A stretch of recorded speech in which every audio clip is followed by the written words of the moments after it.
Seja muito bem-vindo, muito bem-vinda a mais um vídeo deste canal que nós falamos sobre inteligência espiritual. Eu sou o Gil Raimo e eu tô aqui para compartilhar com você toda essa minha ideia, esses meus pensamentos, minhas reflexões a respeito da inteligência espiritual e toda a parte prática disso nas nossas vidas. E hoje eu quero falar a respeito desse ciclo. Por que a gente tem que se reinventar? Por que tanto se fala de reinventar, procurar, propósito, chamado, autoconhecimento? Mas antes disso, eu já quero te pedir para você se inscrever aqui no canal, para você falar que gostou desse vídeo, clicar nesse sininho. Por quê? É um empenho muito grande, é um desejo muito grande do meu coração de produzir esses conteúdos aqui para você e o YouTube não ajuda.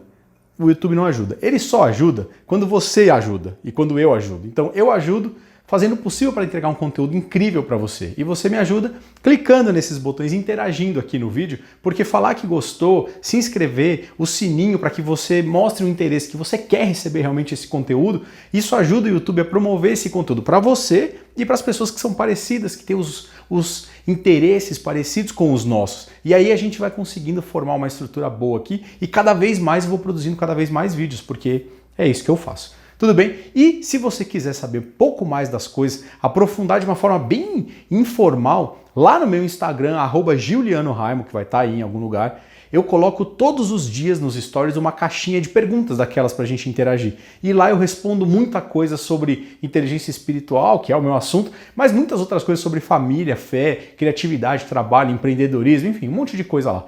Tá bom? Então, agora a gente vai falar e entender por que a gente tem que se renovar.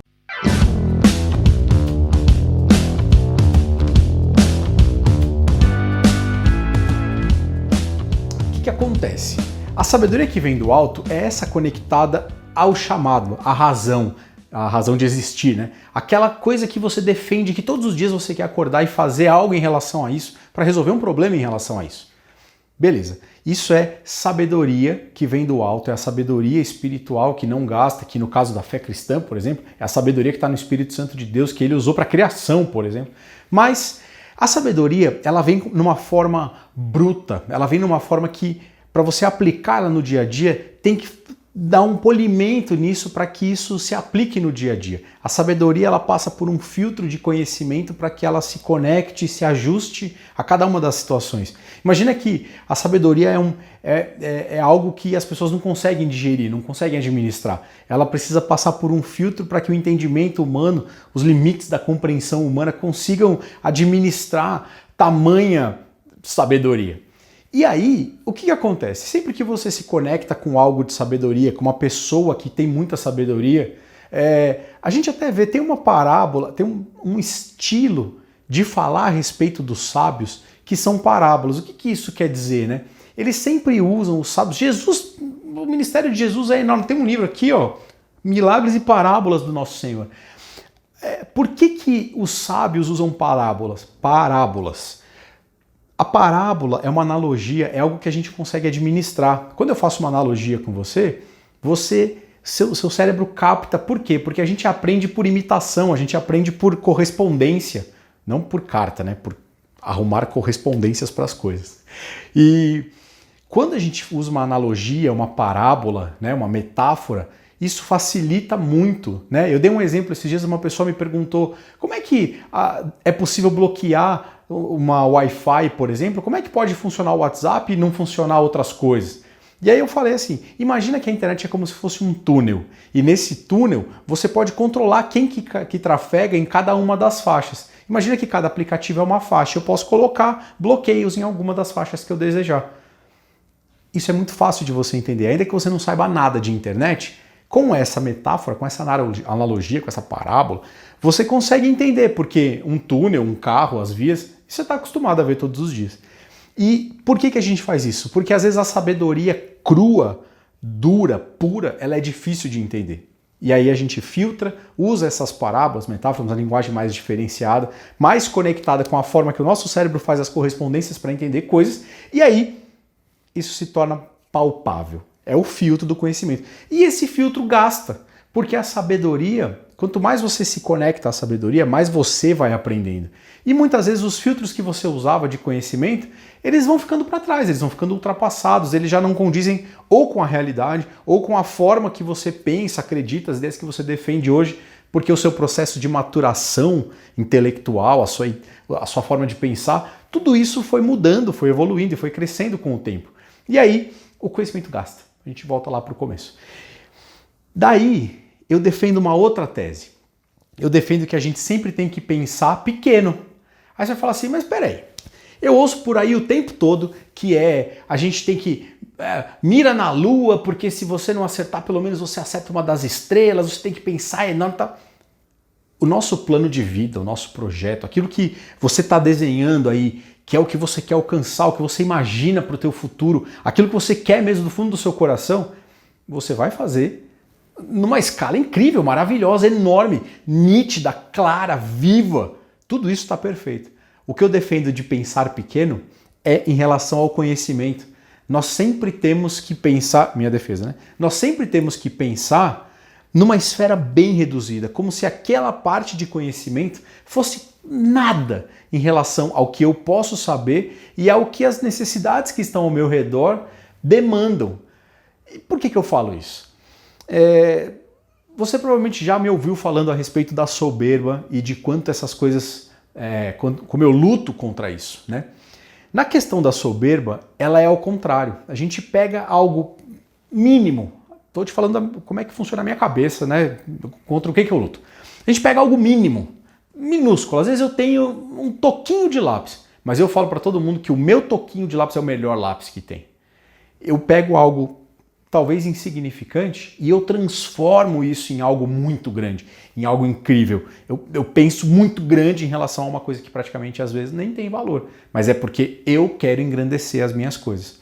Agora, a minha defesa do pensar pequeno é, ainda que você esteja cheio de sabedoria, de conhecimento, de ideias, de inteligência, que você seja uma pessoa incrível e você talvez seja realmente uma pessoa incrível, coloque isso dentro de um todo como algo pequeno, como algo de pouca representatividade. Talvez, no caso da sabedoria, do conhecimento, não é de pouco valor, ok?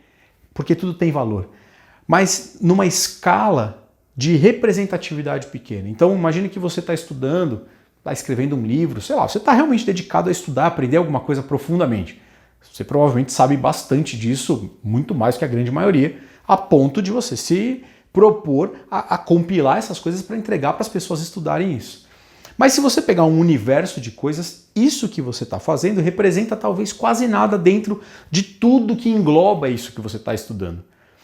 Esse é o pensar pequeno que eu defendo, porque o conhecimento gasta. Se você sei lá, firma os seus pés e se embasa nisso que você sabe como algo sólido, permanente, indestrutível, isso vai te destruir, porque ao longo do tempo tudo precisa crescer. Quando a gente fala de alta performance, antes de ter alta performance, ser uma pessoa de inúmeros resultados incríveis, você precisa começar a ter resultados. Se você pega esse começo de resultados que você já tem e coloca isso como algo, marcas absurdas, isso às vezes até interrompe o seu processo de crescimento, porque você vende para você mesmo que essa sua primeira conquista ela já representa algo que já vai mudar o mundo. Pode mudar o seu mundo. E nunca, Deus fala que a gente nunca, em hipótese alguma, deve desprezar os começos, os humildes começos, os primeiros passos, aquela primeira venda, aquele primeiro dia que você está mudando um hábito, tudo isso aí é perfeito. É o começo. Se isso não acontecer, nunca acontece aquilo que é maior. Mas nós temos que entender que isso não pode ser a base e ser colocado como um todo. Então, eu começo a fazer uma dieta e já falo para todo mundo que eu estou emagrecendo 10 quilos. Não, eu estou no primeiro dia. Glória a Deus, isso é maravilhoso. Não posso desprezar esse começo. Eu comecei, eu me movi, eu fui. Mas isso só vai fazer sentido se tiver uma regularidade, uma constância, uma perseverança. E ao longo do tempo eu continuar com a minha dieta, aí sim lá na frente eu vou ter resultados incríveis. Esse é o pensar pequeno. É dar granularizar de forma o máximo que for possível para que esse seu pensamento, essa sua ideia, isso que você quer colocar para o mundo, seja colocada na porção, na menorzinha porção que você puder, e que você seja capaz de empilhar um monte disso e aí colocar um negócio. Se você for pensar num prédio, por exemplo, um prédio, ele é tem a laje e tal, mas se for pensar na laje, tudo bem, é um monte de pó misturado.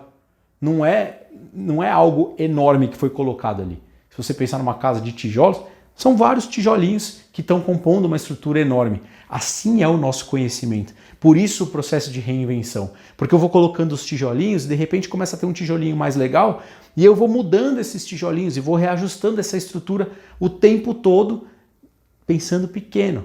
Porque quanto mais eu granularizar o conhecimento nas parcelas que eu posso aprender, mais fácil é de eu atualizar as coisas que eu estou com dúvida ou estou precisando melhorar, e aquele pouquinho em pouquinho que eu vou mudando ao longo do tempo é um volume de conhecimento absurdo e eu me renovo. E isso é a luta que a gente vive no racional e no emocional, por exemplo.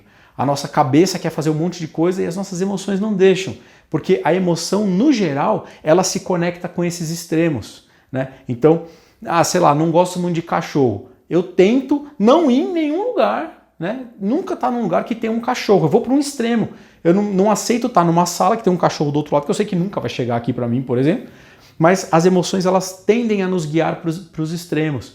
Se a gente trouxer o racional para os extremos, a gente vai paralisar, porque o processo de construção racional, ele precisa de etapas e de escalas. A vida é feita de etapas e de escalas. A gente tem muitos exemplos. A escada do sucesso, a escada do céu, sei lá. São muitos exemplos do passo a passo, que a gente tem que dar o primeiro, ele é fundamental. Mas é uma sequência de primeiros passos todos os dias que vai nos levar para o lugar mais alto. E é por isso que eu falo que tem que ter uma renovação pensando pequeno, na menor porção que você pode renovar todos os dias, porque isso torna a tarefa possível e viável ao longo do tempo, por muito tempo, muitas vezes, e isso vai construir em você um negócio incrível. Por isso que eu falo para você também, para você deixar o seu joinha aqui, dar o seu like, se inscrever no canal, colocar o sininho para você receber todas as vezes que eu colocar um vídeo como esse aqui, você ser avisado, e comenta o que você acha. Você concorda com isso que eu falo? Você não concorda? Você concorda mais ou menos? Qual que é a sua opinião sobre isso? Porque uma das coisas incríveis da menor parcela do conhecimento é que eu posso falar uma coisa, você pode falar outra, e a gente ajustar essas pequenas parcelas e gerar algo novo. Então escreve aí embaixo o que você acha, chama alguém aqui para essa discussão e lembra de ir lá no Instagram, que a gente pode conversar no dia a dia, vai estar o meu Instagram em algum lugar. E lembra, aqui a gente sempre fala de construir as melhores respostas para a sua vida. O que você construiu hoje? Até o próximo vídeo.